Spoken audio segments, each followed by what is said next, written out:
Hello friends, चलो आज का वीडियो शुरू करते हैं। उत्तर प्रदेश के एक छोटे से गांव में अंजलि नाम की लड़की रहती थी। गोरी चिट्टी, बड़ी बड़ी आंखें और मन में सपनों का समंदर। उसकी सबसे बड़ी चाहत थी डॉक्टर बनना। अंजलि कहती थी, माँ, जब मैं डॉक्टर बनूंगी ना तो हमारे गांव में कोई गरीब इलाज के बिना नहीं मरेगा। उसकी माँ मुस्कुराकर आशीर्वाद देती, लेकिन पिता हर बार चिंतित हो जाते। पिता का नाम था रामकिशन, जो एक छोटे किसान थे। उनकी आमदनी इतनी थी कि जैसे तैसे घर का चूल्हा जलता। अंजलि सुबह 4 बजे उठकर पढ़ाई करती। कमरे की टूटी खिड़की से आती हवा में भी उसके सपनों की खुशबू बसी रहती। उसकी सबसे बड़ी सहेली थी किताबें। गांव की लड़कियां जहां गुड़िया बच्चे के खेल में व्यस्त रहती, वहीं अंजलि मेडिकल की किताबें खोलकर अपना भविष्य देखती। एक दिन उसकी सहेली ने कहा, अंजलि, तू तो पागल है। गांव की लड़कियां कहाँ डॉक्टर बन पाती हैं। तू भी किसी अच्छे घर में शादी कर ले, यही तेरे माँ बाप का सपना है। अंजलि ने दृढ़ आवाज में कहा, नहीं, मेरा सपना है डॉक्टर बनना। मैं शादी भी करूंगी, लेकिन अपनी पहचान बनाने के बाद। उसकी आंखों में आत्मविश्वास की चमक थी। रामकिशन खेत से थके हारे लौटते और अक्सर सोच में डूब जाते। लड़की जवान हो रही है, गांव के लोग बातें करने लगे हैं। अगर समय पर शादी न की तो इज्जत चली जाएगी। एक रात उन्होंने पत्नी ने से कहा, देखो, अंजलि की पढ़ाई अब बहुत हो गई, अब हमें उसकी शादी का सोच लेना चाहिए। मेरे पास इतना पैसा नहीं कि उसकी आगे की पढ़ाई करा सकूं। माँ चौंक गई, पर जी, अंजलि की पढ़ाई तो उसका सपना है। अगर उसे मौका मिले तो वह डॉक्टर बन जाएगी। आप क्यों उसकी ज़िंदगी बिगाड़ना चाहते हैं। रामकिशन भारी मन से बोले, मैं उसकी ज़िंदगी बिगाड़ना नहीं चाहता, लेकिन हमारी औकात देखो। पढ़ाई के लिए लाखों रुपए चाहिए। हमारे पास तो बेटी की शादी का ही इंतजाम मुश्किल है।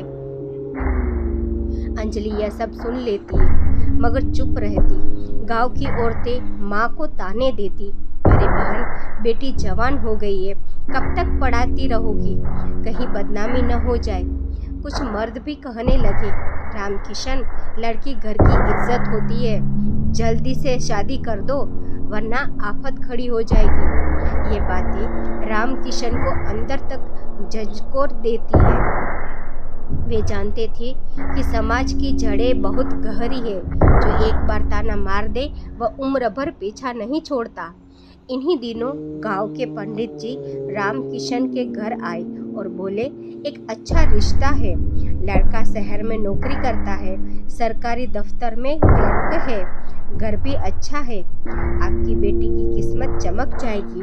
रामकिशन सोच में पड़ गए। लड़का तो ठीक है, पर अंजलि। पंडित हंसकर बोले, अरे, लड़की को क्या पूछना, हर लड़की का ठिकाना तो ससुराल ही होता है।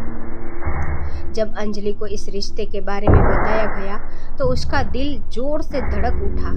उसने माँ से कहा, माँ, मैं अभी शादी नहीं करना चाहती, मुझे पढ़ाई करनी है।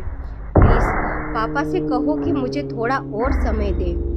माँ ने उसे गले लगाया और आंसू पोंछे। बिटिया, मैं तेरी तकलीफ समझती हूँ, पर तेरे पापा की मजबूरी भी देख। गरीबी और समाज के ताने उन्हें तोड़ रहे हैं।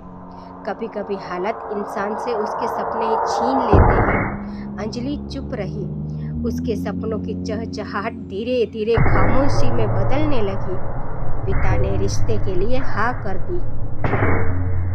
घर में हलचल शुरू हो गई। कभी कपड़े सिलवाए जा रहे थे, कभी रिश्तेदारों को न्योते दिए जा रहे थे, लेकिन अंजलि का मन खाली खाली था। वह सखियों के बीच बैठकर हंस तो लेती, पर भीतर से रोती रहती। रात को अकेली बैठकर वह अपनी डायरी में लिखती, सपनों का गला घोटकर मैं सजी धजी दुल्हन बन जाऊंगी, शायद यही मेरी किस्मत है।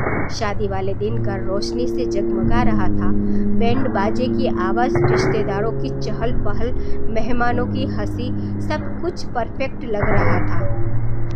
अंजलि लाल जोड़े में बैठी थी। चेहरे पर मेकअप था, लेकिन आंखों में अधूरे सपनों की परछाई। बारात आई, वरमाला हुए, 7 फेरे पूरे हुए। हर फेरे के साथ अंजलि को लगता जैसे कोई उसकी आत्मा को जकड़ रहा हो। वो सोच रही थी, क्या यही है वो शादी जिसका हर लड़की सपना देखती है? क्यों मुझे इसमें घुटन महसूस हो रही है? इस तरह अंजलि की जिंदगी ने नया मोड़ लिया। सपनों की जगह जिम्मेदारियों ने ले ली, किताबों की जगह बर्तन और चूल्हे ने। पर अंजलि के दिल के एक कोने में अब भी उम्मीद की चिंगारी जल रही थी। एक दिन मैं अपने सपनों को जरूर पूरा करूंगी।